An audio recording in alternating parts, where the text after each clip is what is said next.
people were rushing around like crazy, and I didn't even know what was happening. Nobody told me.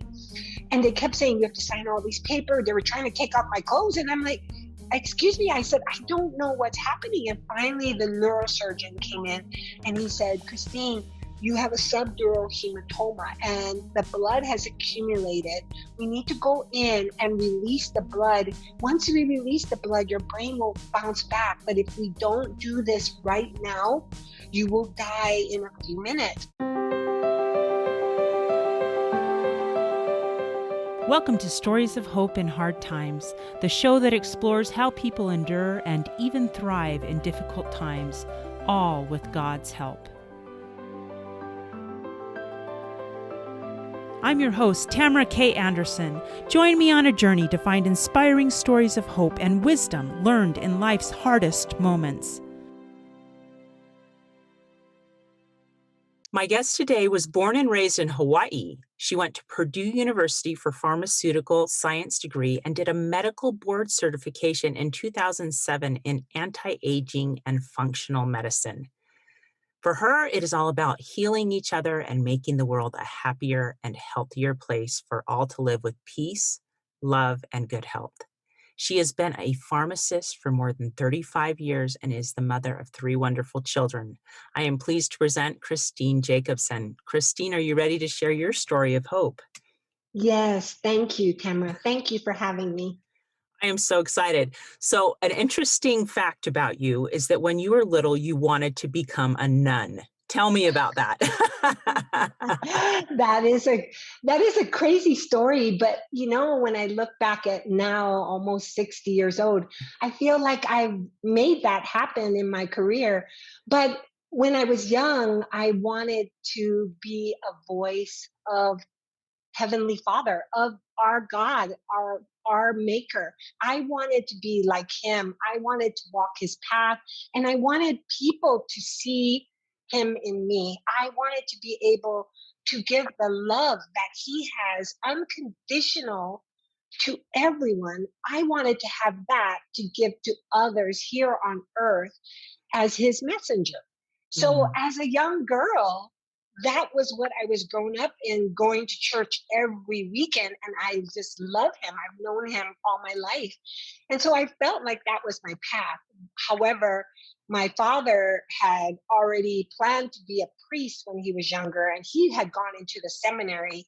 But then he had met my mother, and that's when he got out of the seminary and he did not become a priest.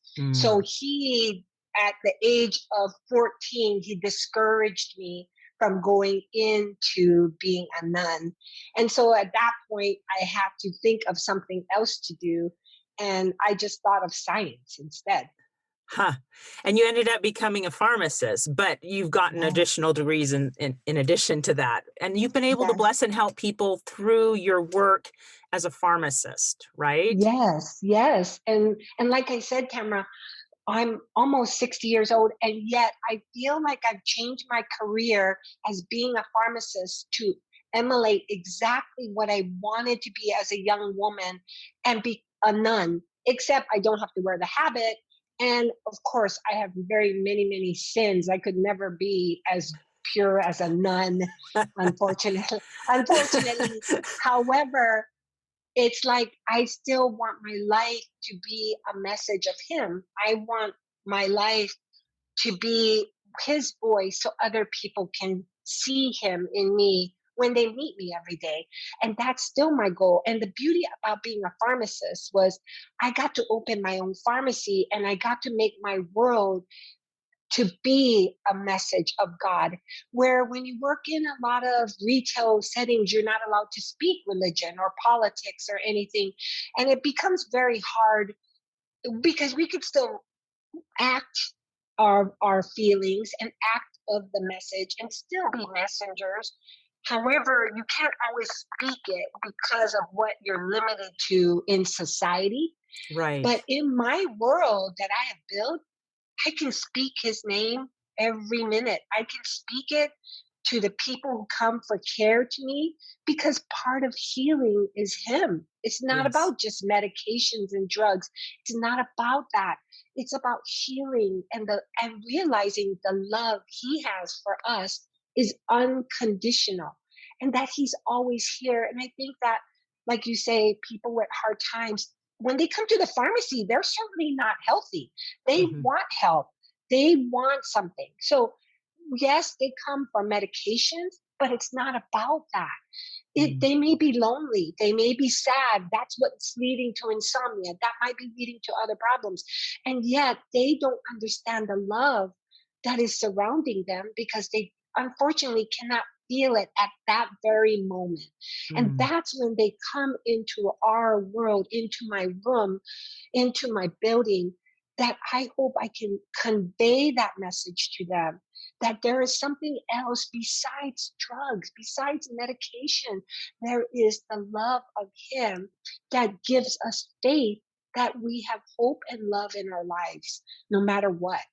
Mm. That's so profound. It's almost like you offer them not only the physical bit of healing, but you point them to a spiritual source of healing, which can help them with both. Yes.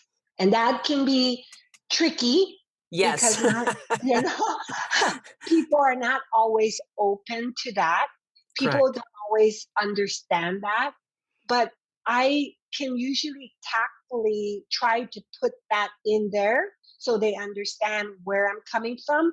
But I don't want to offend anyone. I just want them to realize that there is another door, there is another source that of love that we haven't even looked at, and you might have forgotten in this bad time, and that's what we need to do. And so even that very small message, or just the fact that you can hug a stranger, in this time of a pandemic, nobody can touch each other. It's very, Mhm. very hard. And Yes. touch is healing, and God's love, it cannot always be felt through everybody. Some people have to feel it through a touch, through a hug, Mhm. unconditional hug to a stranger that might not be smelling good or look good. It's someone that you don't know could be hurting so bad. They just need a hug, you Yeah. know? And that's where God's love is. But during a pandemic, we're not allowed to do that. And it's very difficult. I still hug.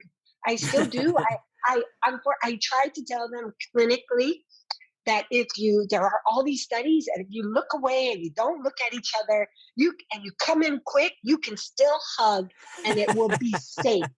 So I will oftentimes tell my customers and my patients, I say, I'm gonna hug you, but I'm coming in fast and I'm not gonna look at you.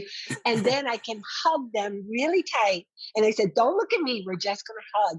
And that's now I have to voice that because I don't want them to think that they might get sick. And that's why I said, no, there's a study. You can really do this. So just stand there. I'm coming fast. And don't look at me, and I'm not gonna look at you, and I'm gonna hug you. And people still need hugs, and people still want them.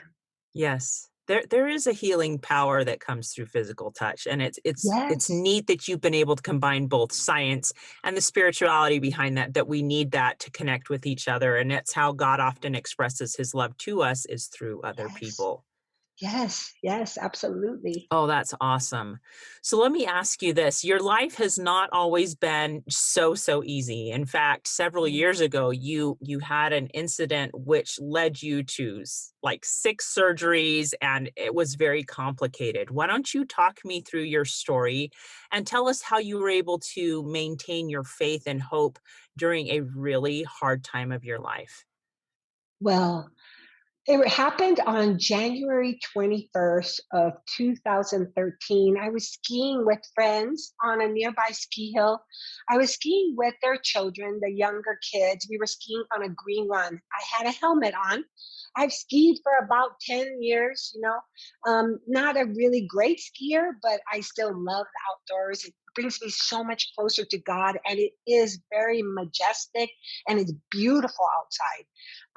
But being from Hawaii, I don't really like the cold, except if you wear, I wear a lot of underwear and it makes me very happy. So that's a good thing. It's a very good thing.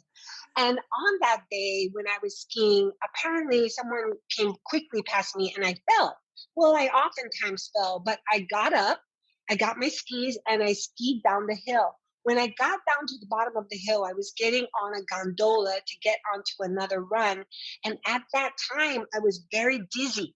So I kept falling. When I took my skis off, I kept falling to the right. And I don't know why. It was like my balance was off. I didn't have any headaches. I didn't have any head problems. But what happened was the ski patrol came and took me down the hill, and I ended up going to the emergency room. At the time, they ran a CAT scan and they said, no, they looked at my helmet. They said, you don't even have a concussion. Your helmet is perfect. Everything is fine. Go home. You will be fine. And it was 30 days from the day I fell was when I experienced the cerebral frontal lobe had caused a hemorrhage, and I had a hematoma, and it started accumulating the blood in the brain. And your skull only holds, it's a bone, so it holds everything in, but the blood was just accumulating so much that they said my brain had formed into like a shape of a banana. It was squashed because the blood had accumulated. And at the time of that day, within the first few hours of the day, my arm didn't work. My right arm wasn't working. And then someone said my face dropped on my right side. And then Wow. my right leg started not working, but my left side was fine. And so I thought, well, maybe I better run to get a CAT scan done again and see what's going on. So I drove to a nearby CT scanner. It was like not even a mile away, maybe 2 miles away. And then when I got there, I know, when I got there, they did the CAT scan and everything. And then they didn't say anything. They said, you have to stay here. You cannot leave. And I'm like, okay, but I have to go back to work. I have people waiting for me. I have a patient waiting. And then within that very few minutes, the doctor had come out and he said, we have to take you to the emergency right away. And so that was just another block away. And I said, okay, I'll just drive there. I don't know what's going on. But by the time I got to the emergency room, both of my legs, I couldn't walk into the Oh emergency room. my word. So it was just minutes.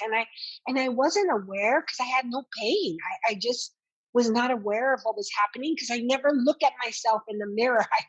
I'm busy. And so I would never know. So when I got to the emergency room, they rushed me right in. They were expecting me and everything. People were rushing around like crazy, and I didn't even know what was happening. Nobody told me. And they kept saying, you have to sign all these papers. They were trying to take off my clothes. And I'm like, excuse me. I said, I don't know what's happening. And finally, the neurosurgeon came in and he said, Christine, you have a subdural hematoma and the blood has accumulated. We need to go in and release the blood. Once we release the blood, your brain will bounce back. But if we don't do this right now, you will die in a few minutes. And I kept thinking, well, it was so quick. I kept thinking, I don't understand what you're saying, and none of that makes sense. I mean, Right. I don't have time to die. I have to do. I still want to take care of the world. I have people I want to love, and I want to be able. There's more people I want to be able to take care of. I said, this doesn't make any sense. But he kept explaining to me, and I said, well, can't you just drill a hole in my head and take a straw and take the blood out? And he was like, no, no, no. And they kept going quickly. And then I said, this is very serious. And then I just started crying. I said, I'm not ready. I didn't get everything in order. I said, I'm not ready. And I started crying. But then within the next few minutes, I became at peace. And I realized that if this is really my time, then I'm going to be okay. So I stopped crying and they were trying to push me into the operating room. Everything was so quick at the time. Then my husband at that time came rushing in to the room and he's like, okay, I said, you need to go home. On the second shelf in the library in a pink folder, there is a living will. I need you to bring the living will because I don't want to be a vegetable. I need to make sure that I'm not a vegetable and I want to make sure everybody gets everything. And he was like, all frantic. I don't even know if he was listening to me. And I'm rushing in. And as they're pushing me into this operating room, I'm yelling at him and I'm saying, please, I want you to love. I want you to be loved. At the time, we were only 50. And I said, you need to love and be loved. I will be in a good place. I'm not going to worry about me. I worry about you. And then he was just, you're talking nonsense. And I said, please. And then they took me into this operating room. Mhm. And it was a big room, the biggest white room I have ever seen. And I'm awake the whole time. And there's a sea of blue people. Sea. I mean, there must have been, it felt like 20 to 30 to 40 people of blue people. And I kept thinking, where are all these people? What are they doing? But they were acting so quickly. And so they lifted me onto this. They had an operator, one table, one small little metal table in the sea of white, big white room in a sea of blue people. And they put me on the table. And at the time I said, please. And I said, everything was happening so fast. I said, please, my name is Christine Renee Jacobson. I am of sound mind and body. If I die on this table, please promise me you will take all my parts. I want them to go to people who need me. So do not waste time, please. And a woman's voice at my foot said, I promise. A man's voice to my left said, I promise. And another gentleman to my right said, I promise. And within a few minutes, like few seconds, everything was black. And I Mm. knew at that point, I thought, I'm ready. I'm going to go and I am ready. And I felt at peace and I was so happy. And I said, it'll be okay. I'm not afraid. And then the craziest thing was I woke up and it was a room that was black. And I thought, oh my gosh, what did I do wrong? I kept going in my head. What did I forget to say hi to somebody? Did I forget to say thank you? Did I forget a stranger that was passing me that was hurting and I didn't acknowledge them? Because that's important to me. I like to Mhm. see every person. And I kept thinking, what did I do wrong? Am I in a waiting room that you're supposed to answer questions before you go to heaven? Am I supposed to? Why did I not go to heaven? I'm in a room of darkness. And I thought, in my head, all these things were happening. And then my eyes scanned the ceiling, and up in the top right corner was a digital clock in red. And it was 12 something, 12:23. And I thought, how strange that they have time in heaven. Why is there a time? Why is there a time? And when I looked though, all of a sudden, all these feet came running in the room and people were running in the room and lights were kind of turning on dimly. And all of a sudden, I realized that I wasn't dead because all these people came in and they said, when you have a brain injury that was as severe as mine, that they put all the machines behind you because there should be no brain stimulation when you're awaking in ICU. Mm. So everything was behind me. And then all the nurses and the doctors came in because they needed to assess what had happened. But during that time, one of the nurses had told me that the doctor had gone out to see my family. What was supposed to be an hour surgery ended up being 3.5 hours. And Wow. what happened was, he said when he went in to take the blood out, he noticed that the frontal lobe was still bleeding. So it was a very slow bleed. That's why it took so long. And it's very rare that anybody would have a subdural hematoma that's 30 days later. He says it always happens between 10 to 14 days from when you hit your head. But Wow. of course, I'm very unusual. So so of course that made sense. But he said that he had to go in and cauterize my frontal lobe. And because he went in to cauterize my frontal lobe, he had to burn what was left in my frontal lobe. And he said he erased my memory.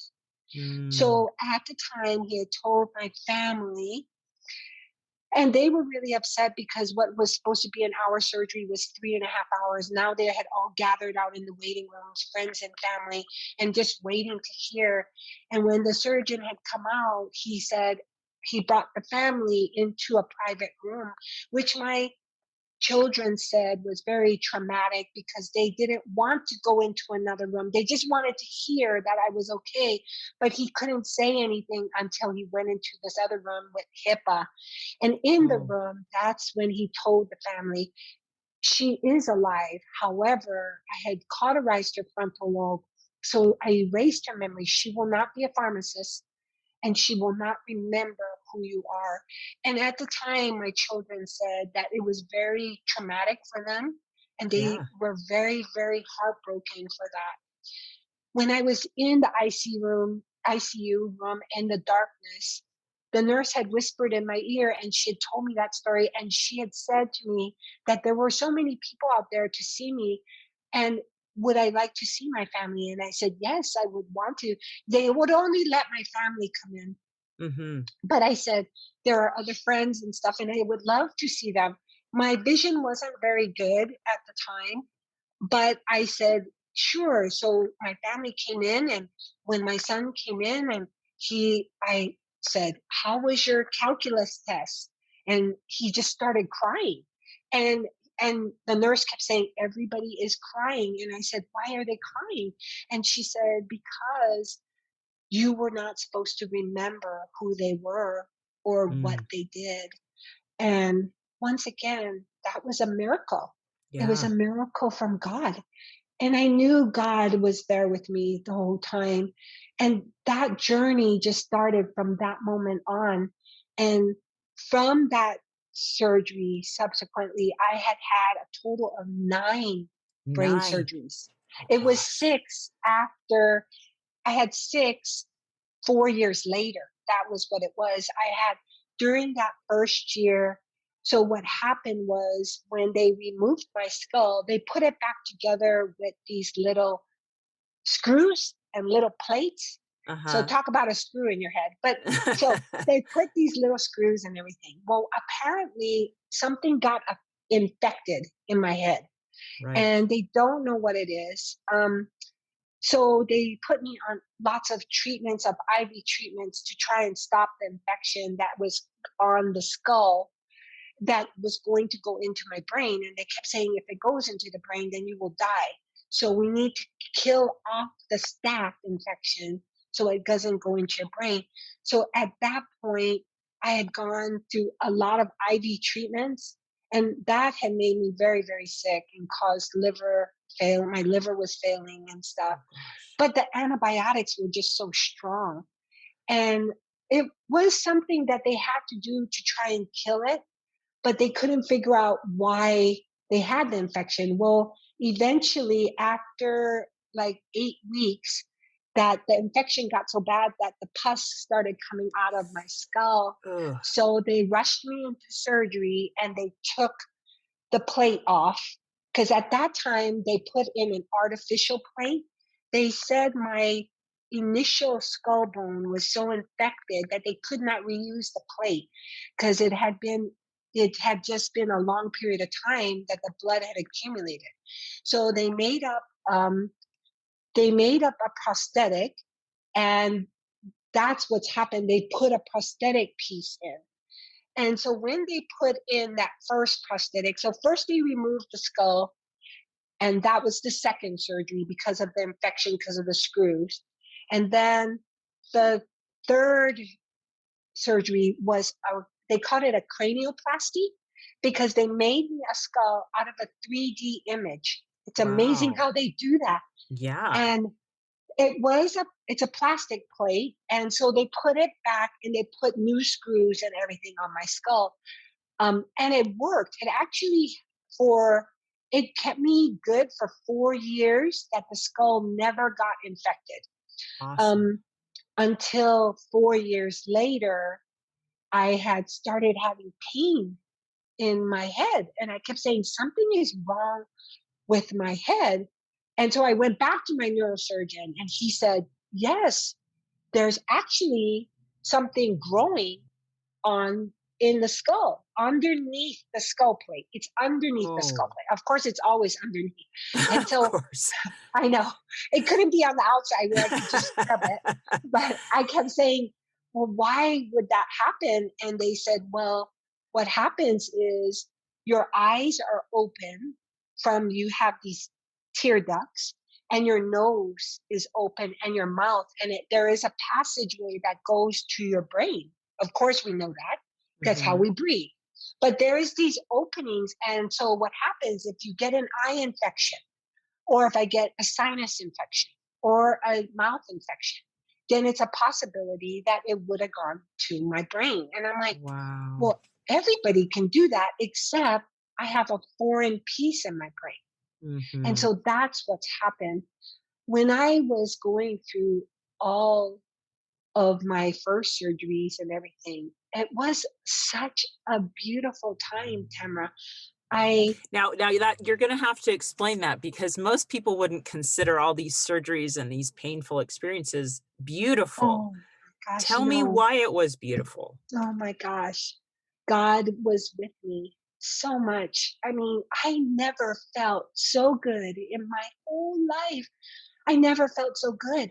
Every minute of every day, I felt him. He was near me. And when it got worse and worse, and my body was not healing and my body was failing, I felt so good.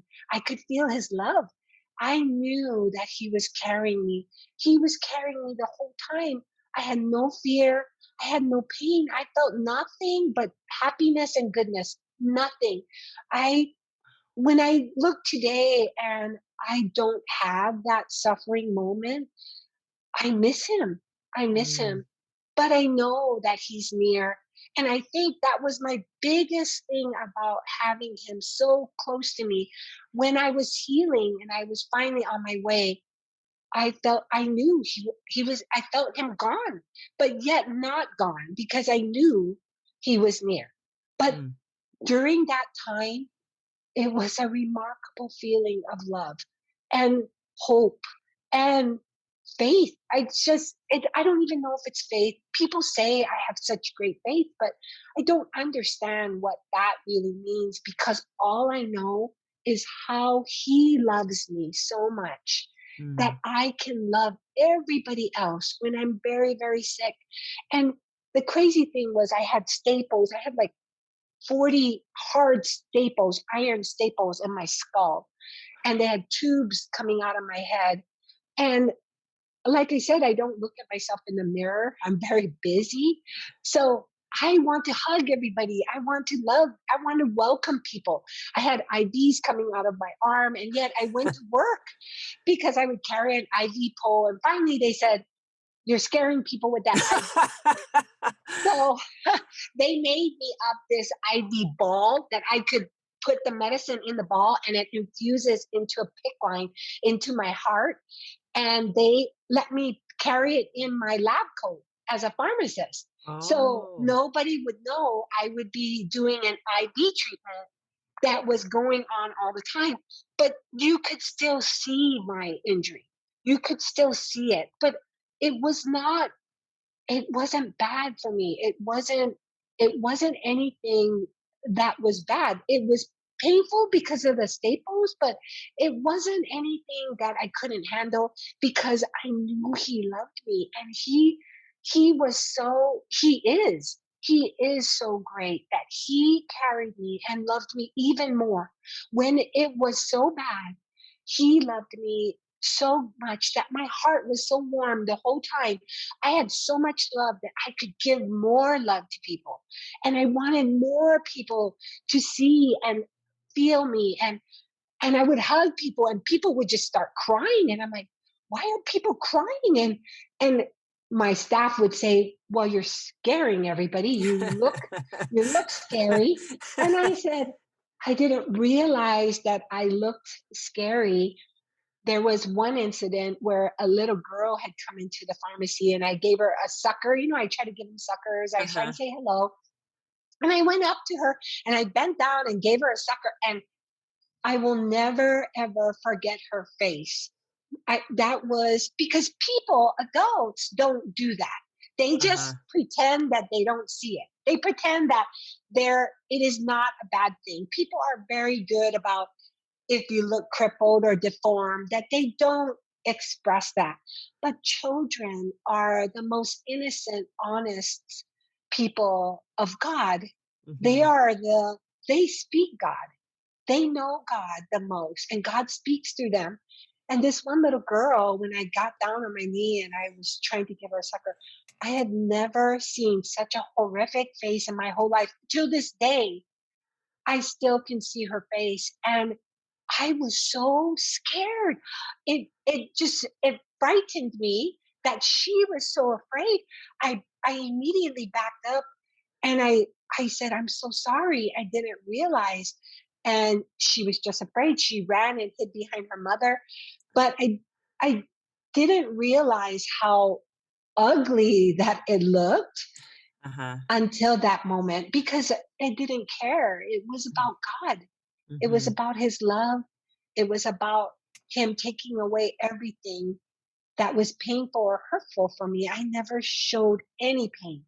I never had any regret or sorrow. It was beautiful. And I just wanted to share that love with everybody. And so people kept coming from everywhere because they wanted to hear why. It was amazing. We're going to take a quick break, but when we get back, I'm going to ask Christine a really tough question. Why does she think she felt God's love in that situation when so many people who are in difficult situations don't? Stay tuned. Hi, this is Tamara K. Anderson, and I want to share something special with you. When our son Nathan was diagnosed with autism, I felt like the life we had expected for him was ripped away, and with it, my own heart shattered as well. It's very common for families to feel anger, pain, confusion, and anxiety when a child is diagnosed. This is where my book, Normal for Me, comes into play. It shares my story of learning to replace my pain with acceptance, peace, joy, and hope. Normal for Me has helped change many lives, and I'd like to give this book to as many families as possible. We've put together something I think is really special. My friends and listeners can order copies of my book at a significantly discounted price, and we will send them to families who have just had a child diagnosed with autism or another special needs diagnosis.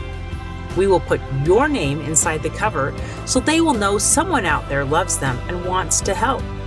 I will also sign each copy. You can order as little as one or as many as hundreds to be shared with others. So go to my website, tamarakanderson.com, and visit the store section for more information and to place your order. You can bless the lives of many families by sending them hope, love, and peace. Check it out today at tamarakanderson.com and help me spread hope to the world.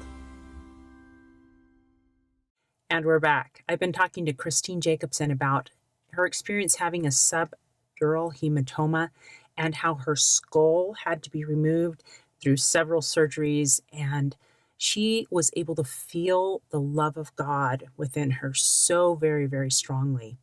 Now, Christine, we were just talking about this very tough experience. Why is it, do you think, that you felt God's love so strongly and so powerfully through this most difficult time of your life when so many other people who go through this type of experience don't feel his love?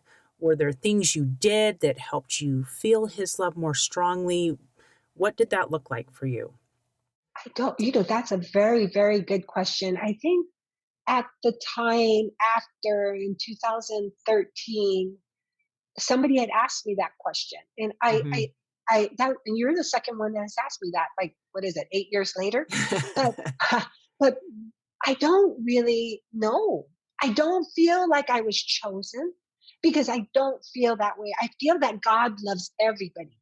But why was he there more at that time? I don't think that it was only me. I believe that he would have done that for every single person. I think that what happens is we get so busy that we don't see him, that we Mm. don't feel what he's trying to do. And sometimes we have so much sorrow and so much pain, and from maybe even the people we love, that we forget that he is right there. And so his love overcomes all that. Yet Mm. we get so much into sorrow and we don't know that. And that's why it hurts so badly. I don't know why it was so fabulous. And especially 4 years later, when I had six more surgeries due to the Mhm. infection, once again, he was with me. And it Mm. was wonderful, absolutely wonderful. I and I don't know why I would have, because I know I live for him every day. I know he's near every day. Maybe I was just more receptive. Maybe I just, because I knew he was already there, that maybe that just gave me even more joy and love. And it was amazing. And it's still so amazing to sometimes when, which is crazy, like I will have hardship if my family is hurting, if someone I love is hurting, if I feel like something is wrong, then I say, where can I go back to have that? I ask myself that all the time sometimes when Mhm. it's really bad. I said, how can I have that again? And I pray to him and I say, because I speak to him all Mhm. the time. And he always speaks to me when I sleep. So I always hear him when I sleep. But I oftentimes ask him, do I need to go through such a hardship again for you to be that close to me? And his answer is no, Mm. it's not, because he loves us no matter what. He goes, I love you. I'm still here. But somebody else needs me right now a little bit more. So that's why you think I'm not holding you up, but he still holds me up. Mm. Except now we're walking together in hand instead of him carrying me. And Mm. when I needed him the most, he carried me. And that's the most important thing. Mm. That's why it felt so good. Mm. I wonder if it's just your daily connection with him, and different people have different gifts that God gives them, Yes. and perhaps yours is just Yes. the ability to sense and feel him close to you. And Yes. as you share that with others, it helps renew their faith that, okay, God really is with me, Oh, absolutely. and that Absolutely. they can work towards achieving that same sense of unity that you feel with God. Yes. And that's Yes. beautiful. That's really, Thank really you. beautiful. Thank you. It's so true though, Emma. So true. Everybody has his love. And Yeah. he's really trying to love the people that hurt the most. But sometimes we get so mad and we don't understand. And a lot of people say, there is no God because there wouldn't have all this hardship and pain and the world wouldn't be that way. And I'm like, that's not true. Look at the beauty of everything. Man has the will to make the world though has become. It is not God. God does all the beautiful things to make us go through this hard time because he loves us. Mm, mm. And oftentimes people do find him in their hard times. And it sounds like you Yes. felt an increase of him during your hard time. So that's Yes. definitely a takeaway. What were some other lessons you learned through all of this? Well, I think that especially like when I had gone through after my fifth surgery, the infection had gotten so bad, they said it had come through my nasal or my eye from another person had an infection that was close to me. And so I had received that and it went to my brain. At the time, they tried to pull fluids from my body so they could try and put in antibiotics to go to my cerebral spinal fluid to get to my brain. Nothing worked. And eventually my head blew open and with pus and blood. And that's when they rushed me into surgery. And once again, he was there. He's there all the time, but he helped me to feel him even more, because during that one time I had to be put into a hyperbaric chamber. They felt that that was important for me to heal my skull. And it was something that they were trying, everything they were trying, because they've never had a case that had lived through this. Mm. So it was very hard for them to try and fix it. And I've had so many neurosurgeons and so many doctors and so many different specialists that they have finally sent me to University of Utah, and they couldn't fix it either. Um, but during the time of the hyperbaric chamber, you have to be in this chamber for 2 hours, and they drop you into thousands of feet where the hyperbaric is what heals the tissue. But you Mm. cannot have lotion or anything, make anything that can be combustible, because it's easily flammable. Your skin can Oh. go on fire, your hair can burn. Um, they say that the pressure will cause your eyes to pop out and your ears, because the pressure is inside, and that's what they try to do to heal you.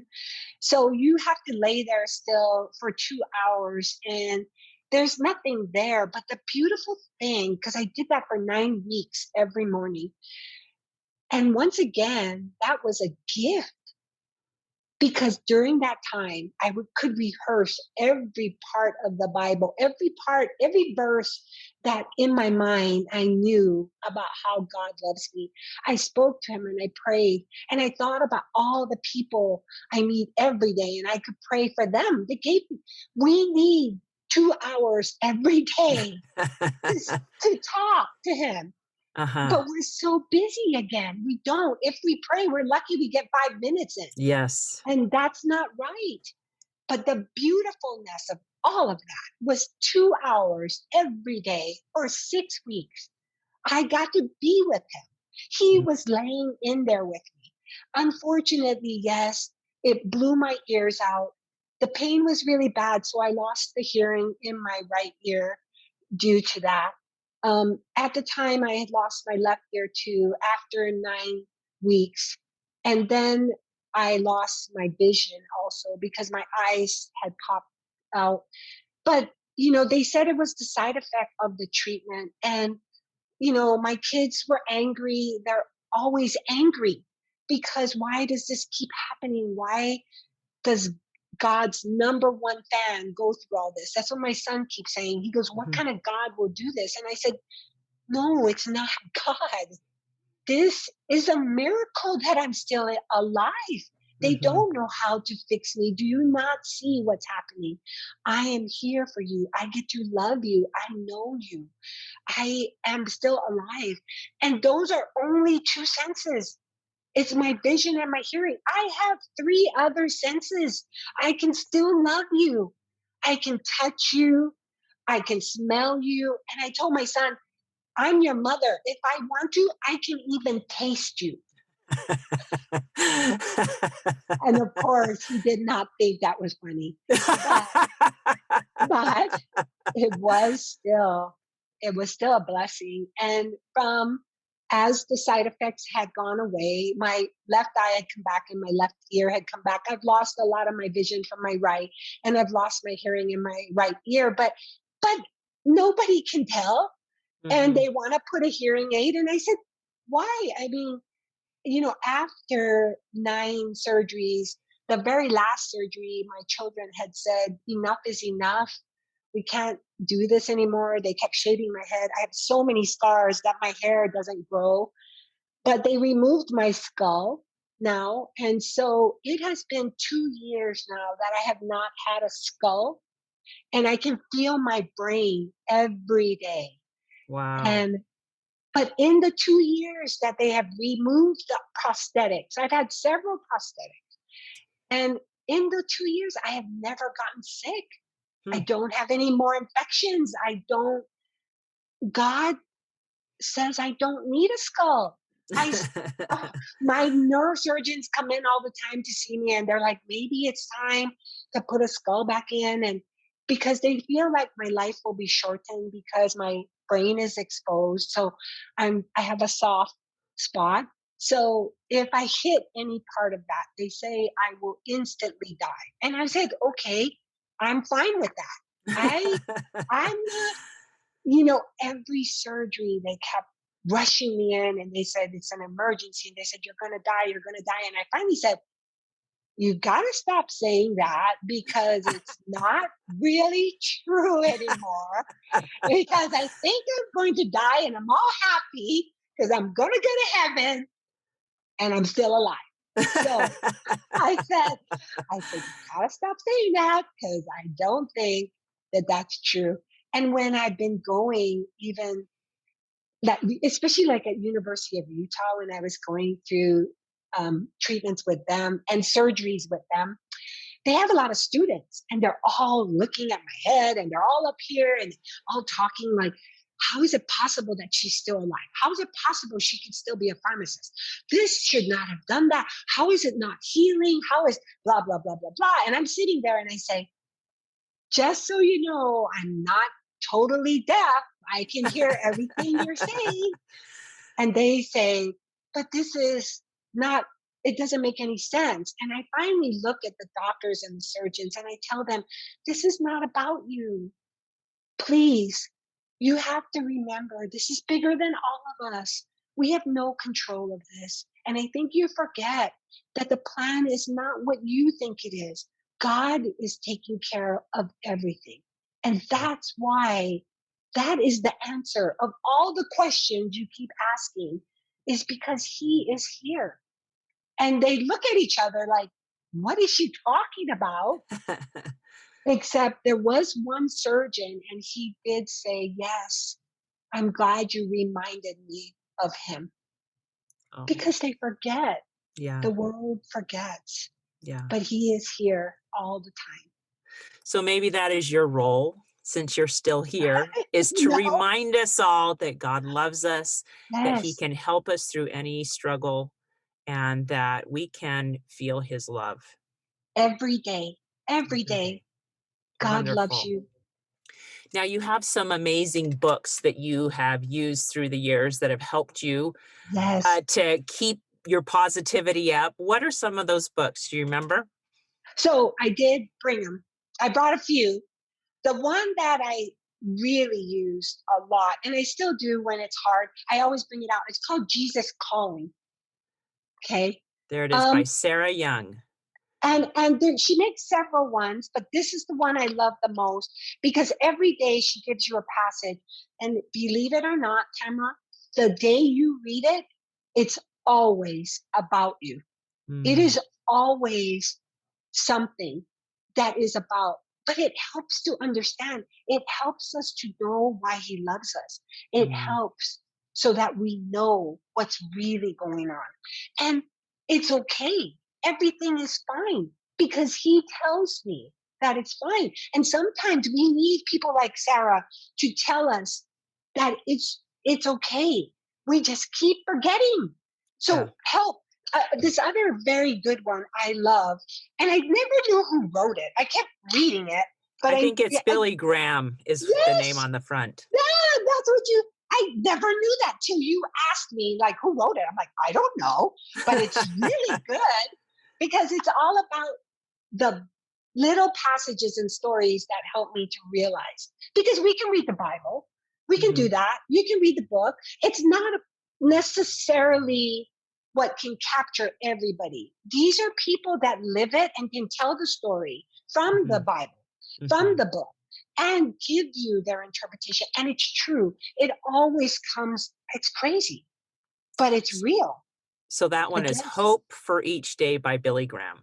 yes. And then my other one I really love is Max Lucado.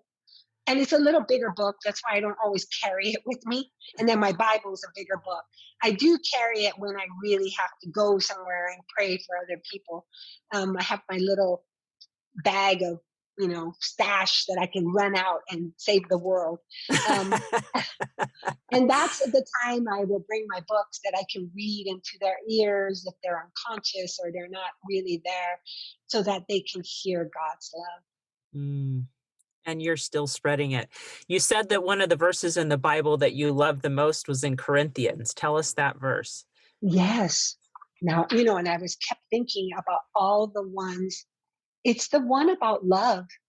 Like, once again, It's about love. It's about how love is a gift, the biggest gift of all. And God's love is the love of the biggest gift. And Mm, when we receive his love, love is the biggest gift. So love each other, love one another, everybody, every person. The ones you don't see is the ones that need more love.